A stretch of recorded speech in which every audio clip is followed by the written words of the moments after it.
बहुत लॉस है। इधर अभी कबाड़ देखने मन करता है। मान लो देख लीजिए, इनका हाथ का स्थिति देख लीजिए। खाने के लिए नहीं मिलेगा तो पर खेती नहीं होगा तो हम लोग खेती के बल पर है ये। चाची कुछ बोल रहे हैं आप? हाँ, यह कहे बाल बच्चा केना पोसबे हमें। उधर घुर जाइए। कैसे बाल बच्चा पोसबे जब आधार नहीं मिलते, रोपबे नहीं, धान नहीं।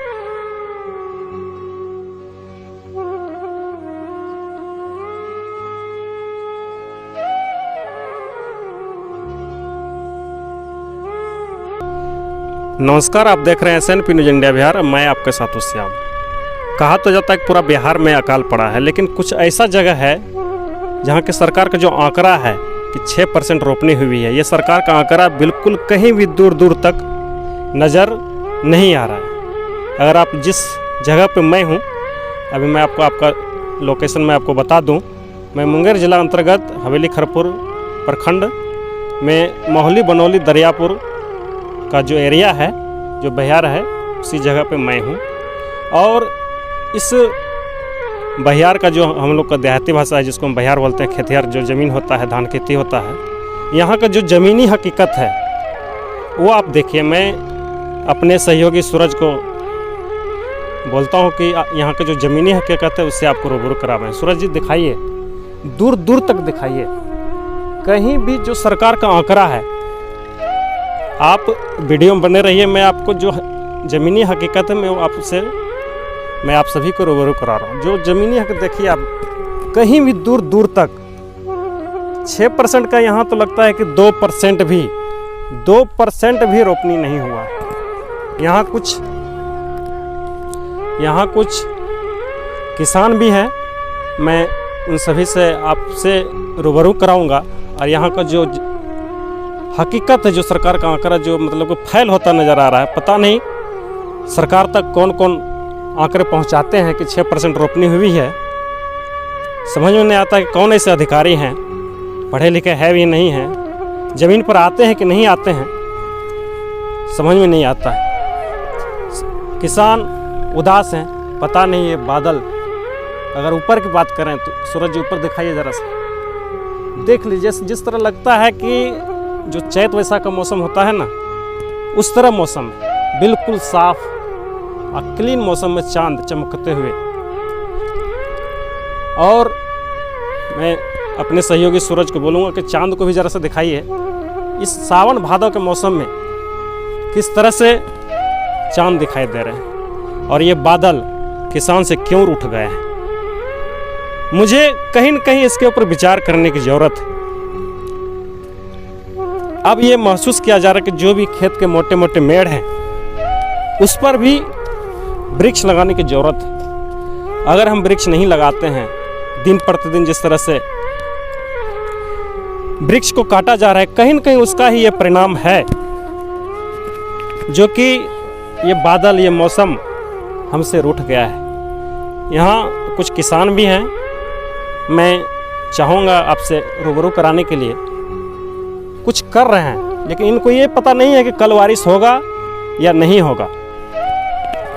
खुद भगवान भरोसे जिस तरह से खास करके बिहार की खेती होती है, वही सोच के अभी भी इनको उम्मीद है कि कहीं न कहीं वर्षा होगी। और अभी भी जो खेत के घास हैं वो काट रहे हैं। चाचा प्रणाम।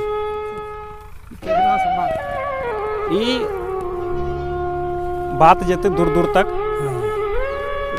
की करब कर चाहिए पढ़ते भगवान भागे जो का बात कर रहा सा। अरे पढ़ते कि भगवान आप देवी गति जे करे। पूरा आपका घर का मतलब सारा जो आय का स्रोत है खेती। पियल नहीं मिलते तो देखो सब समरसेबुल जे लगा ले है मेरे ऊपर। देखिए, इनका कहना है कि यहाँ का जो समरसेबुल है वो भी फेल हो रहा है। अब बताइए, सावन भादों के दिन में अगर समरसेबुल फेल हो जाएगा, क्या रोक लगवा। मैं अपने सहयोगी सूरज को बोलूँगा थोड़ा आगे आके इनका बात को कवरेज किया जाए। इनका कहना है कि अगर पानी पीने के लिए भी अगर इंसान को ज़रूरत है तो यहाँ पे प्रशासन को जो अभी खेती हो रहा है समरसेबुल के माध्यम से, उसके ऊपर भी रोक लगाना पड़ेगा, तब कहीं जाकर हमको पीने के लिए पानी मिलेगा। खेती का तो बात दूर कीजिए। कितना लॉस हुआ चाचा आपको? बहुत लॉस, पानी पिए नहीं मिले।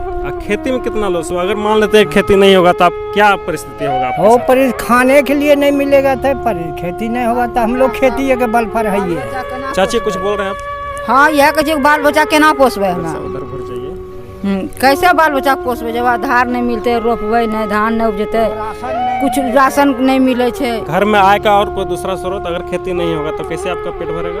कैसे भरेगा नहीं भरेगा कैसे भरते खेती होते तो वो अनाज उपजते तब ना खेते। अच्छा खेत में सिंचाई जो कर रहे हैं मतलब क्या कर रहे हैं? हल्को फल्को पानी पड़ते तो कैसे हाँ कैसे रोपबे खेती गृहस्थी खेती में मिर्चाई भरा हुआ है उसको कोड़ के निकाल रहे हैं कि हल्को पानी पड़ेगा तो इसमें धान बोएंगे। देख सकते हैं कहीं न कहीं सरकार का जो आंकड़ा देता है कि मतलब 6% रोपनी हुआ है, यहाँ देखिए 6% के 1% भी रोपनी नहीं हुआ है।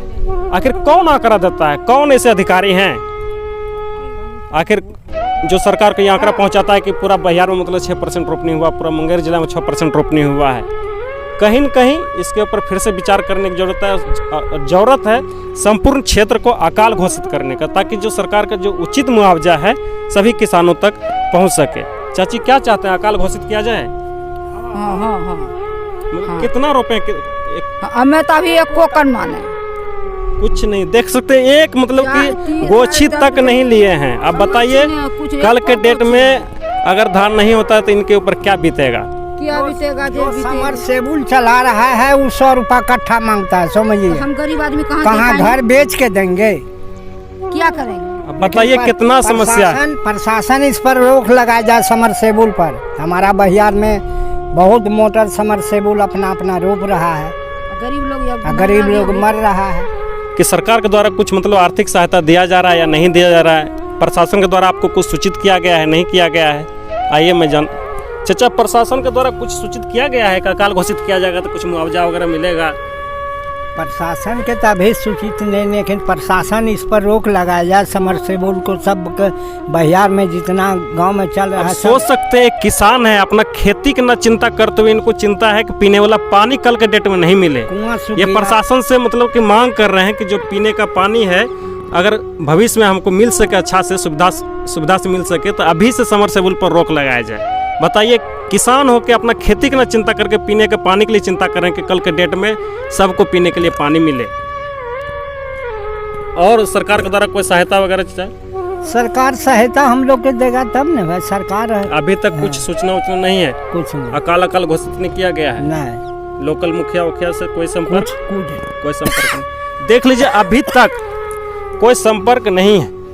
अब बताइए एक किसान जो एक किसान जो अपना खून पसीने का सारा कमाई बिचरा में लगाया, बिचरा पारने में 1000-2000 का खर्चा आया, कहीं न कहीं उसका क्या होगा? बहुत ऐसा जगह जहाँ के बिचरा को छोड़ दिया गया है। आखिर करेंगे तो करेंगे क्या करेंगे? मैं कुछ और किसानों से आपको रूबरू कराता हूँ। और कहीं न कहीं ये किसानों के लिए आत्महत्या के अलावा कहीं को दूसरा चारा नहीं है, क्योंकि प्रशासन के द्वारा अभी तक कोई ठोस कदम न तो उठाया गया है और न ही हमको लगता है कि उठाया जाएगा जो कि एक एक किसान तक उसका लाभ पहुंच सके। अभी देखिए एक समय था, देखिए यहाँ एक चाचा जी हैं, बिचरा को कवार हैं जिसको हम लोग मोरी भी बोलते हैं। चाचा प्रणाम, क्या हाल? ठीक छो ना? की दिक्कत तोरा छे? बहुत दिक्कत नहीं सोच सकते हैं, बहुत दिक्कत है। यानी इतना दिक्कत है कि शब्द में बयान नहीं कर पा रहे हैं। अब देखिए मैं अपने सहयोगी सूरज बाबू को बोलूँगा कि इस बिचरा को दिखाइए। सूरज जी इधर से आइए जरा सा। कहीं न कहीं किसान उदास ही नहीं है, किसान आत्महत्या करने पर कहीं न कहीं मजबूर होंगे। अब ये बिचरा है, देख सकते हैं बिल्कुल सूखा हुआ है। देखिए ये अगर बिचरा का स्थिति ये है, बिचरा के खेत का स्थिति ये है, इसमें कम से कम अभी पानी इसमें इतना चाहिए ताकि इंसान इसको अच्छा से कबार सके। देखिए ये टूट भी रहा है। बताइए 1000, 2000, 5000 इस बिचरा को लगाने में लगा है। इसका जड़ अगर टूट जाएगा ठीक से ये पौधारोपण भी इसका नहीं हो पाएगा। और कहीं न कहीं मैं फिर से बोल रहा हूँ, आखिर कौन ऐसे अधिकारी हैं जो सरकार तक ये आंकड़ा पहुँचाते हैं कि 6% रोपनी हो चुका है? चाचा कितना आप रोपे हैं, कितना खेत है आपको? अभी तो 5 बीघा है, अभी तो आई गोछी लिया है 5 कट्ठा। आज गोछी लिए हैं 5 कट्ठा। मतलब कि 3-4 बीघा है, 5 कट्ठा आपका रुपया है। 5 कट्ठा आज अब बताइए 3-4 बीघा खेत में 5 कट्ठा, समझ सकते हैं कि आप उसका परसेंटेज निकाल लीजिए। और कौन ऐसे अधिकारी हैं जो सरकार तक ये आंकड़ा पहुंचाते हैं कि 6% रोपनी हुआ है। किसान आत्महत्या करने पर मजबूर होंगे अगर सरकार के द्वारा। मैं मांग करता हूं कि इस इलाके को, पूरा जो खरपुर क्षेत्र का एरिया है, खरपुर प्रखंड का एरिया है, इसको अकाल घोषित किया जाए। अगर अकाल घोषित नहीं होता इन किसानों के पास कोई चारा नहीं रहेगा। चाचा कितना का लॉस होगा? अगर बहुत लॉस है, एकदम बहुत लॉस है, बहुत लॉस है। इधर ये कबाड़ देखने मन करता है कि मान ले, देख लीजिए इनका हाथ का स्थिति देख लीजिए, यानी होगा क्यों नहीं।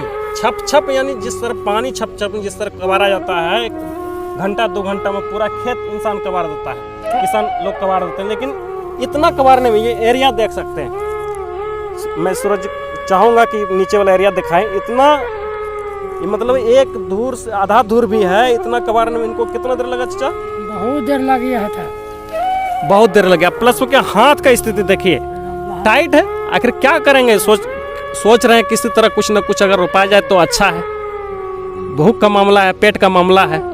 अब पता नहीं, ये बादल देख रहे हैं, जैसे लग रहा है कि चैत बैसाख का मौसम है।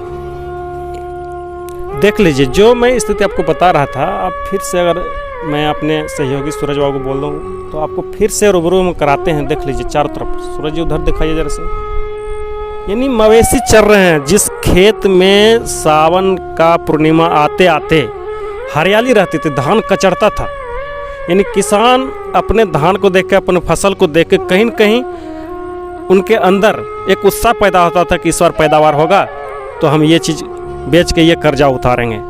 लेकिन कर्जा क्या, यहाँ तो मतलब कि जो पूंजी लगाए हैं वो भी लौटना मुश्किल है।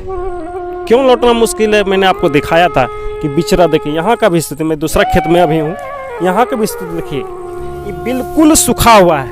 मैं सूरज जी को चाहूँगा कि थोड़ा देखिए, ये अगर ये कबारा जाएगा तो क्या होगा, देखिए देख सकते हैं, टूट गया। बताइए ये कैसे पौधारोपण होगा, दूसरा जगह प्रत्यारोपण होगा। इसी के बगल में देखिए खेत, लग रहा है जैसे चैत बैसाख रहे। ये देखिए ढेला, यहाँ की स्थिति देखिए,